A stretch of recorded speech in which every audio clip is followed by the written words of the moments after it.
right? And what does it look like I think that, so to be vulnerable and actually have someone to be able to share that with, right? You have to be vulnerable and let go of some of those insecurities and that kind of thing, right?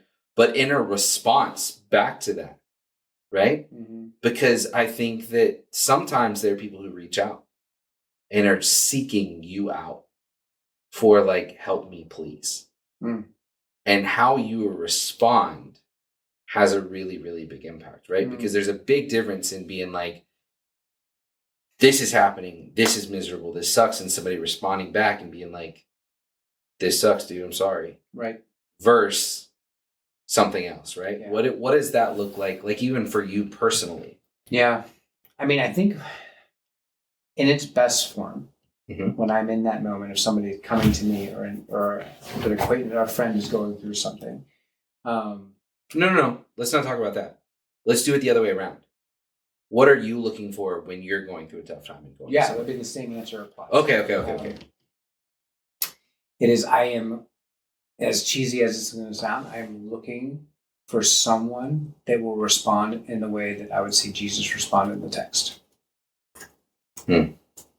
So I am looking for someone in that situation, one that will meet me where I am, will listen, like not judge me, guide me, give me wisdom and encouragement.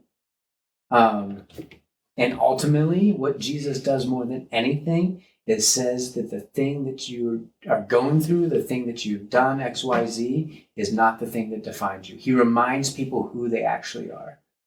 And in that moment of crisis, for me, what I need to be seen, I need to be comforted, but I need to be reminded about who I am through him. And whose you are. Yeah. Heard that before, right? No. Who I am and whose I am? No, I never heard that before. Really? No. You never heard that Southern thing?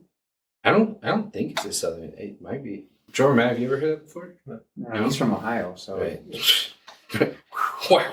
No, it was like a thing of like who I am, of, me being me, and then whose I am, of like, gosh. I know, I get it. Yeah. Oh, okay. All right. Well, it is what it is, I guess. No, I don't. Does that make sense though? Like it does. That's what I'm looking for. Like, well, my question was gonna. I mean, that's the reality too. I should be honest. Sometimes. Yeah. Like, that's not like ideally. That's what I'm looking for. Sometimes I'm looking for somebody that's gonna numb the pain with me. Yeah. That's fair. Like, I'm just looking for somebody like, dude, like, screw. Yeah. You ready for this? I think that right there is the difference between like a best friend and a friend. Is the person who knows which one is going to work in that moment, but also doesn't enable you in a crazy negative way. Because like has that level of discernment. Correct. They see what you're going for and be like, I hear you, I'm with you, but we're going to go this direction. Correct. Because sometimes, like for me, sometimes it is best of like, hey, let's talk about this. Let's pray. Let's do whatever it is. Like, go read this Bible verse. Like, go do this kind of stuff. And like, sure, that's cool. That's great. Maybe, yeah. Sometimes it's like, can we just go out to like a bar and get a drink? Yeah. Like, can we just go sit there and talk? Like, yeah. Or just like go sit there and like just not be alone. Yeah. You know what I mean?